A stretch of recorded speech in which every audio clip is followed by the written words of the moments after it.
Hello everyone, this is Imran and today's topic is same जो last video मैंने बनाया था हार्ट से रिलेटेड एक भयंकर बीमारी जिसको कहते हैं हार्ट अटैक, जो अक्सर जाड़ों में ज़्यादा होने के चांसेस होते हैं, तो उस पर मैंने वीडियो बनाया था। आज हम वीडियो बना रहे हैं हार्ट पेशेंट के लिए कौन कौन सी जांचें की जा सकती हैं या कौन कौन सी जांचों को डॉक्टर रिकमेंड कर सकता है। तो उन जांचों के बारे में हम आज जानने की कोशिश करेंगे कि क्या होता है, क्या इन्फॉर्मेशन मिलती, किस जांच से क्या इन्फॉर्मेशन मिलती है, फिजिशियन को क्या समझता है, क्या रिपोर्ट होती है, उस रिपोर्ट से संबंधित किस तरह की जांच होती है। तो उस जांच के बारे में हम पूरी जानकारी आपको इस वीडियो में देने वाले हैं। तो सबसे पहले अगर आप हमारे वीडियो पर नए हैं तो वीडियो को सब्सक्राइब करें और शेयर करें और बेल आइकन को भी दबा दें ताकि सबसे पहले नोटिफिकेशन आपके पास पहुंचे। तो चलिए स्टार्ट करते हैं हम आज का वीडियो कि वो कौन कौन सी जांचें हैं। जो जांचें डॉक्टर रेकमेंड करते हैं अक्सर वो पेशेंट की कंडीशन के अनुसार रेकमेंड की जाती हैं, जिनमें से नंबर 1 जो सबसे पहले एक फिजिशियन करता है वो होती है, उसे कहते हैं ईसीजी। ईसीजी यानी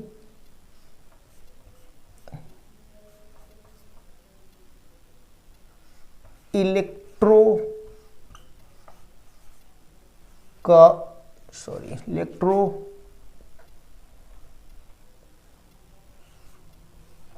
कार्डियोग्राम।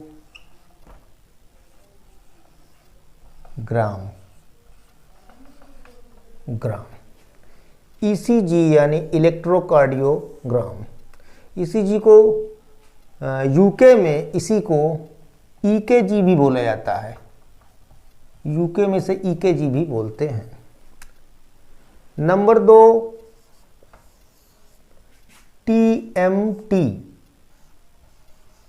दूसरी जांच एक होती है, अगर डॉक्टर को प्रॉपर इंफॉर्मेशन ईसीजी से जब नहीं मिलती है तो वो दूसरी एक जांच करवाते हैं जिसे कहते हैं टीएमटी, जिसका मतलब होता है ट्रेडमिल टेस्ट।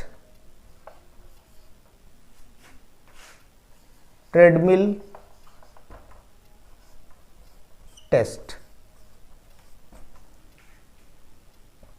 नंबर 3 आता है हॉल्टर मॉनिटरिंग। हॉल्टर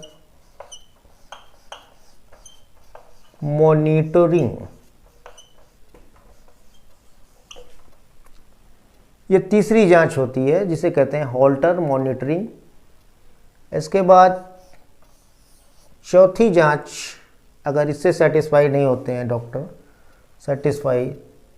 एडिक्वेट अगर रिजल्ट नहीं मिलता है तो वो होती है इको।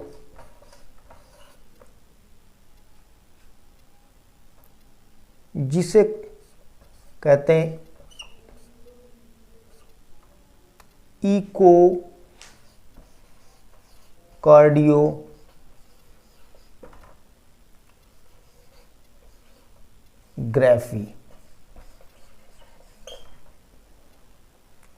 इकोकार्डियोग्राफी। इसके बाद 5वीं जो जांच होती है उसे कहते हैं सीटी स्कैन। 6वीं जांच एंजियोग्राफी।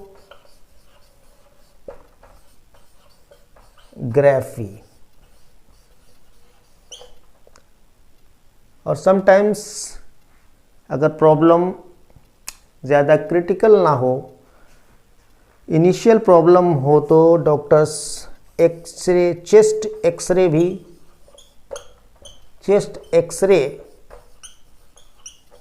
करवा लेते हैं। चेस्ट एक्सरे भी करवा लेते हैं। तो ये इन जांचों को डॉक्टर से रिकमेंड करते हैं। तो चलिए कुछ जनरल इन्फॉर्मेशन लेते हैं, जनरल अवेयरनेस के हिसाब से इनके बारे में समझते हैं कि इनसे क्या डॉक्टर्स को रिपोर्ट मिलती है, इनसे क्या जानकारी मिलती है। जैसे कि नंबर 1 ईसीजी। अब ईसीजी क्या होता है कि जब पेशेंट डॉक्टर के पास जाता है और डॉक्टर को बताता है कि हमें सांस फूलती है या हमें चलने में दर्द होता है, चेस्ट में पेन होता है, तो डॉक्टर ईसीजी करता है। ईसीजी करने से डॉक्टर्स को हार्ट का जो रिदम होता है, हार्ट की जो बीटिंग होती है, हार्ट बीटिंग जो परफॉर्मेंस होती है वो पता चलती है। या हार्ट में अगर कोई डैमेज हुआ है या हार्ट अटैक आया है पहले, तो ये सब जानकारी ईसीजी के थ्रू होती है। अब अगर दूसरे टेस्ट की बात करें तो उसे कहते हैं टीएमटी। टीएमटी यानी ट्रेडमिल टेस्ट। जब एक्चुअली अगर बात की जाए, ये 3 टेस्ट ऐसे होते हैं, ये 3 टेस्ट ऐसे होते हैं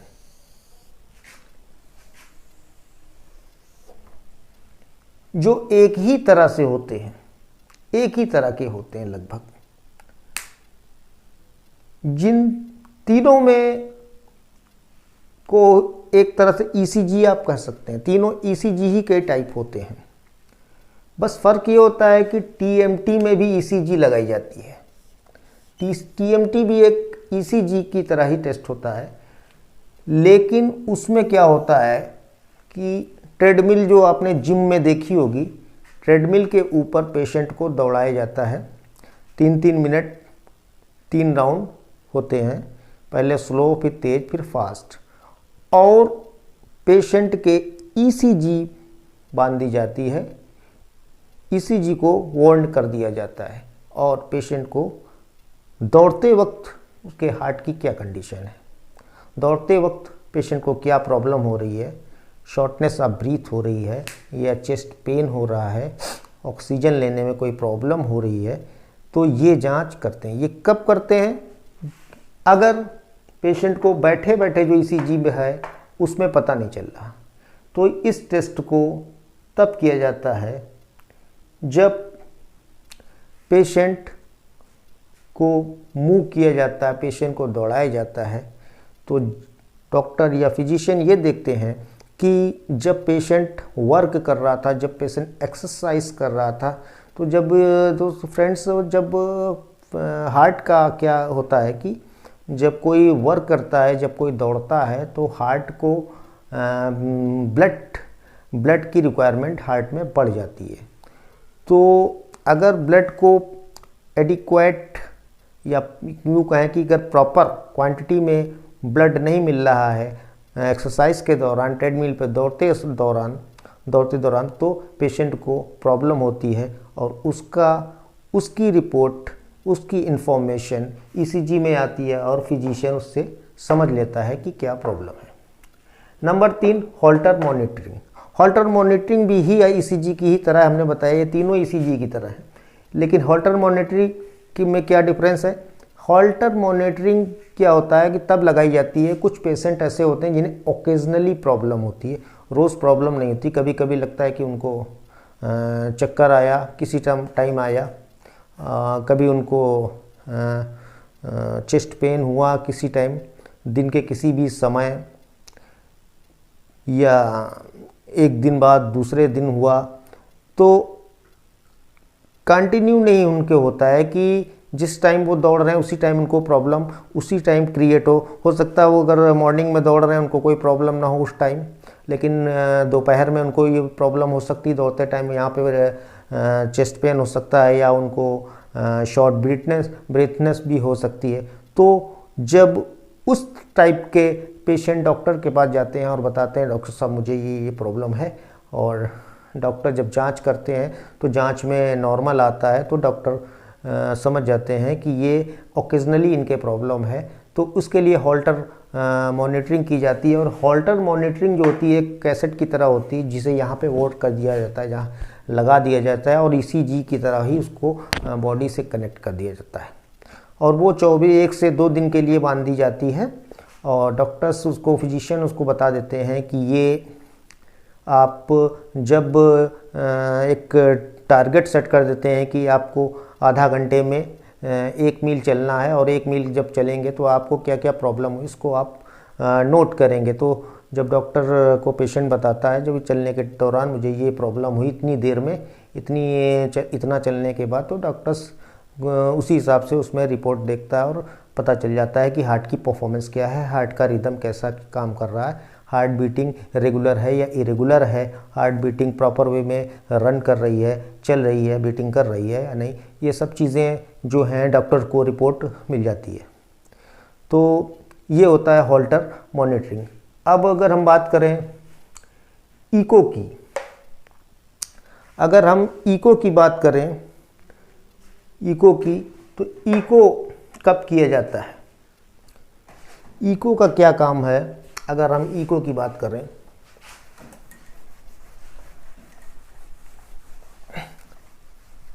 what is the role of eco in the heart test.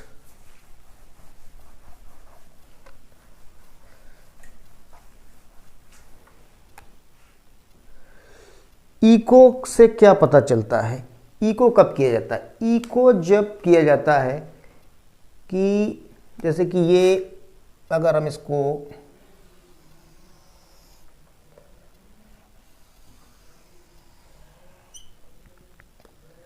ये हम मान लेते हैं, इमेजिन सपोज ये हार्ट है, और हार्ट में सॉरी, हार्ट में 4 चैम्बर होते हैं, 2 ऊपर और 2 नीचे।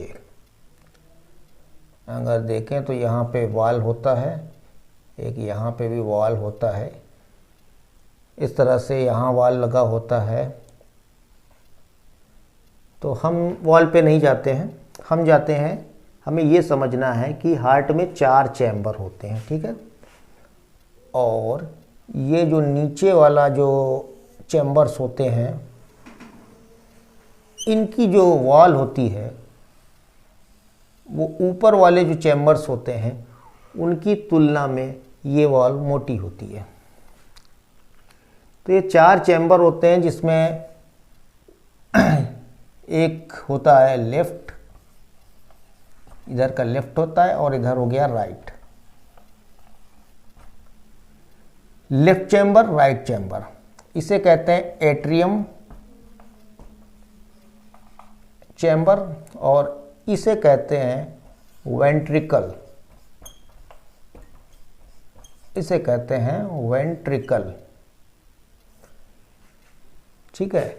तो ये हो जाएगा लेफ्ट वेंट्रिकल, लेफ्ट एट्रियम, और ये हो गया राइट एट्रियम, राइट वेंट्रिकल। तो इको तब किया जाता है जब डॉक्टर को डाउट होता है कि पेशेंट के जो हार्ट है उसकी जो कैपेबिलिटी है, हार्ट के पंपिंग कैपेसिटी में कुछ फ़र्क हो सकता है।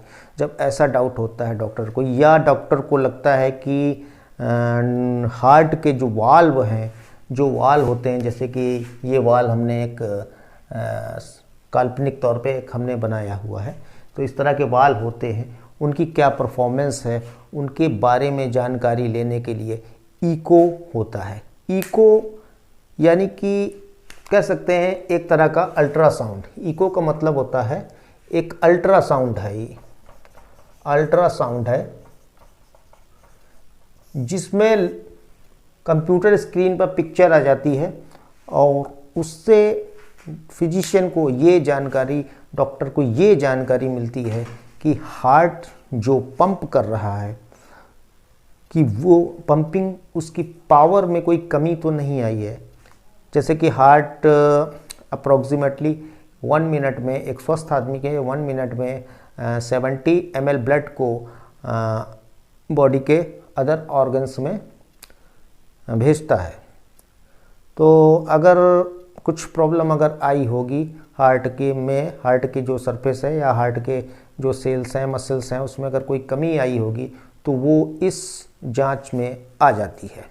तो इससे दो चीज़ें पता चलती हैं। ये जांच खासकर दो चीज़ों की जानकारी के लिए होती है कि वाल्व की परफॉर्मेंस कैसी है, वाल्व की परफॉर्मेंस कैसी है, और हार्ट के जो चैम्बर हैं, जो वेंट्रिकल्स चैम्बर्स हैं, वो पंपिंग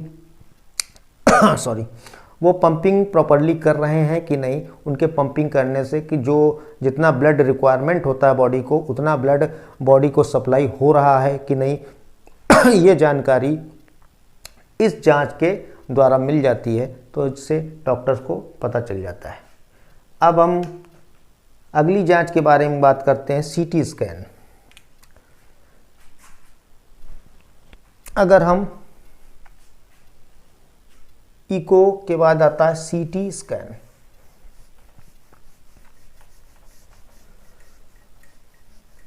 अब सीटी स्कैन क्या होता है और सीटी स्कैन की क्या रिक्वायरमेंट होती है? सीटी स्कैन एक तरह से जैसे ब्रेन का होता है, जैसे एक्सरे में जब क्लियर कुछ नहीं आता है, साफ नहीं आता है, डॉक्टर्स को डाउट रहता है, क्लैरिटी नहीं मिल पाती है, उसी तरह से सीटी स्कैन होता है, हार्ट का सीटी स्कैन होता है। जब हार्ट का सीटी स्कैन होता है तो जो हार्ट जो होता है और हार्ट के ऊपर जो कोरोनरी जो होती है, कोरोनरी आर्टरी वगैरह होती है, जो उसमें जो प्लाक अगर उसमें जो सेट हो रहा है या प्लाक उसमें जम रहा है तो उसकी कंडीशन पता चलती है। जो कैल्शियम उसमें जम रहा है प्लाक के रूप में, तो वो चीज़ का पिक्चर पूरी क्लियर दिख जाती है। और हार्ट के अंदर इंटरनल कंडीशन भी हार्ट के अंदर की पता चल जाती है कि हार्ट के अंदर की क्या सिचुएशन है। तो बहुत ही बारीक जब हार्ट की पिक्चर लेना होता है, जब बहुत ही क्लोज पिक्चर जिसमें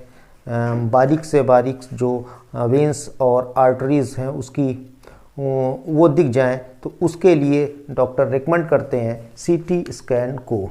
तो ये हो गया सीटी स्कैन। नेक्स्ट आता है एंजियोग्राफी। एंजियोग्राफी क्या होता है? अगर हम एंजियोग्राफी की बात करें,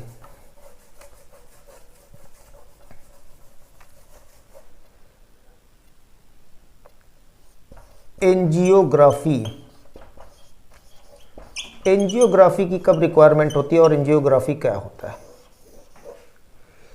एंजियोग्राफी एक तरह का टेस्ट होता है, एक तरह की जांच होती है। एक जांच है जो अक्सर हार्ट के से रिलेटेड प्रॉब्लम हो या ब्रेन में ट्यूमर वगैरह हो, यानी कि जहाँ पे क्लॉटिंग, जहाँ पे कुछ क्लॉट हो रहा है, जहाँ पे कुछ ब्लॉकेज हो रहा है, वो उस चीज़ के अगर डॉक्टर या को डाउट होता है कि किसी एरिया में अगर ब्रेन में क्लॉट हो गया है, तो उसकी जानकारी पीसी एंजियोग्राफी के थ्रू ली जा सकती है, जो ब्रेन की नसों में अगर कहीं पे क्लॉट है। और ठीक उसी तरह से हार्ट के में अगर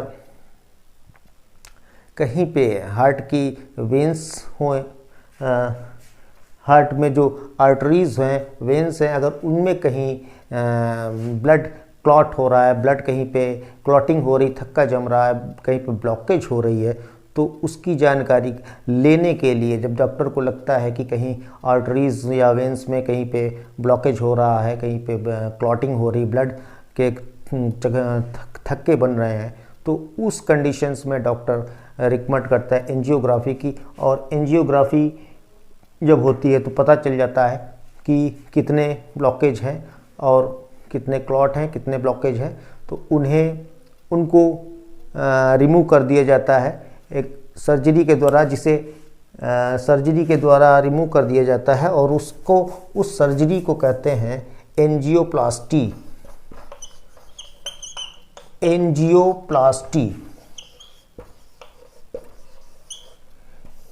यानी कि जब आर्टरी या वेंस में जो क्लॉट बन जाता है या ब्लॉकेज होते हैं, उन्हें देखने के लिए एंजियोग्राफी मेथड का यूज़ करते हैं। और अगर जब उसमें क्लियर हो जाता है तो उन क्लॉट्स को डिज़ोल्व करने के लिए, उन क्लॉट्स को हटाने के लिए जो एक सर्जरी होती है, उस सर्जरी को बोलते हैं एंजियोप्लास्टी। लास्ट है, तो इस तरह से एंजियोग्राफी और एंजियोप्लास्टी आप लोग को समझ में आ गया होगा। अगर चेस्ट एक्सरे की बात करें, ये बहुत ही नॉर्मल टेस्ट होता है। चेस्ट एक्सरे के द्वारा इनिशियल स्टेज में जब कोई प्रॉब्लम होती है जो डिटेक्ट कर ली जाए आसानी से, तो उसमें चेस्ट एक्सरे के द्वारा हो जाती है। तो इस तरह से मैंने आपको आज इन टेस्ट के बारे में बताया। लगभग 7 टेस्ट हैं जो डॉक्टर रिकमेंड करता है, लेकिन मरीज की कंडीशन के अनुसार, मरीज की क्या पोजीशन है, मरीज की क्या स्थिति है। अगर उसके फर्स्ट स्टेज में है, अगर शुरुआती उसको लक्षण आए हैं हार्ट से रिलेटेड प्रॉब्लम्स के, तो सबसे पहले ईसीजी होगी। वैसे भी किसी भी पेशेंट को हो, उसमें सबसे पहले डॉक्टर ईसीजी ही करता है। जब ईसीजी में डिटेक्ट नहीं होती है प्रॉब्लम, बीमारी डिटेक्ट नहीं हो पाती है, तब टीएमटी होती है, और टीएमटी में भी अगर डिटेक्ट नहीं होती तो हॉल्टर मॉनिटरिंग होती है। तो तीन तरह की समझ सकते हैं कि आप ईसीजी होती हैं। एक ईसीजी हो गई, या ईसीजी की तरीके से ईसीजी के ही तरह 3 तरह की मशीनें, 3 तरह की ईसीजी होती हैं, समझ सकते हैं। तो एक ईसीजी हो गई, और एक हो गई टीएमटी, और एक हो गई हॉल्टर मॉनिटरिंग। तीन जो हैं वो सेम ही है, बस खाली उनका करने का तरीका अलग अलग होता है। ईसीजी लेटार के की जाती है, वही टीएमटी ट्रेडमिल पे दौड़ा के की जाती है। ट्रेडमिल आप लोगों ने जिम में देखी होगी या फिल्मों में देखी होगी, लोग दौड़ते हैं उसी पर, रनिंग ट्रैक होता है, उस पर दौड़ते हैं। तो उसमें स्पीड 3 मिनट स्लो, फिर मीडियम, और फिर 3 मिनट फास्ट। तो उस तरह से वो ईसीजी हो गई दूसरी ईसीजी। और तीसरी ईसीजी होती है जो कि हॉल्टर मॉनिटरिंग कहलाती है, और वो ईसीजी तब होती है जब पेशेंट को ओकेजनली प्रॉब्लम होती, कभी कभी प्रॉब्लम होती है, हर समय। यानी कि जैसे कि आप मॉर्निंग में वॉक कर रहे हैं तेज़, तो आज नहीं हुई, आप आराम से चले जाए। पता चला शाम को दौड़े वॉक की तेज़ रफ्तार में, चेस्ट पेन होने लगा, सांस लेने में प्रॉब्लम होने लगी। तो कहने का मतलब ये ओकेजनली होती है, हर समय नहीं होती। तो उस केस में अगर टीएमटी भी की जाएगी तो ज़रूरी नहीं कि उसमें जो प्रॉब्लम्स हैं, हार्ट में जो प्रॉब्लम्स क्रिएट हो रही हैं, वो डिटेक्ट हो पाए। तो उन प्रॉब्लम्स उस तरह के जब केस होता है तो हॉल्टर मॉनिटरिंग की जाती है। तो एक छोटी सी ईसीजी समझ लीजिए, जिसे कैसेट के टाइप साइज़ की होती है, उसको यहाँ पे वार्न कर दिया जाता है 102 दिन के लिए। और इस तरह से जो है पेशेंट को बता दिया जाता है कि उसको इतनी दूरी तय करनी है। जैसे कि 1 मील 30 मिनट में चलना है तेज़ रफ्तार से, तो वो पेशेंट उसको जो है अपने वॉकिंग पे नज़र रखता है। अगर उसको कोई प्रॉब्लम होती है तो वो टाइम नोट करता है, और ये प्रॉब्लम नोट कर लेता है और डॉक्टर को बताता है। तो इस तरह से 3 तरह की ईसीजी होती हैं। ये तीनों ही ईसीजी के प्रकार हैं, आप अच्छे से समझ लें। नंबर 1 ईसीजी हो गई, नंबर 2 टीएमटी होगी, नंबर 3 हॉल्टर मॉनिटरिंग होगी। ठीक है। उसके बाद हमने आपको बताया ईको क्या होता है। ईको जो होता है, हार्ट की में जो चैम्बर होते हैं, 4 चैम्बर होते हैं, 2 ऊपर 2 नीचे वालों को वेंट्रिकल, ऊपर वालों को एट्रियम कहते हैं। नीचे वाले जो होते हैं, इसमें ब्लड ऊपर से आता है वाल्व के थ्रू, और जब इसमें ब्लड आता है तो ये पंपिंग करते हैं। तो इनमें पावर, इसमें शक्ति ज़्यादा लगानी पड़ती है, इसलिए इनकी दीवार भी मोटी होती है। तो इनकी जो पंपिंग पावर है वो कैसी है, क्या स्थिति है। अगर पंपिंग पावर घट गई है, या इनकी दीवार में कोई डैमेज हुआ है, तो इन सब चीज़ों की जानकारी, या वॉल में कोई प्रॉब्लम है, तो इन सब चीज़ों की जानकारी के लिए कराया जाता है एक टेस्ट जिसको कहते हैं ईको। और एंजियोग्राफी हमने आपको बता दिया, सीटी स्कैन भी उसी तरह का होता है जो हम पहले ही बता चुके हैं। तो फ्रेंड्स, आज के इस वीडियो में इतना ही। अब हम अगले वीडियो में मिलेंगे कुछ और जानकारी लेके, कुछ और बीमारी के बारे में, कुछ और टेस्ट के बारे में। तो तब तक के लिए गुड बाय।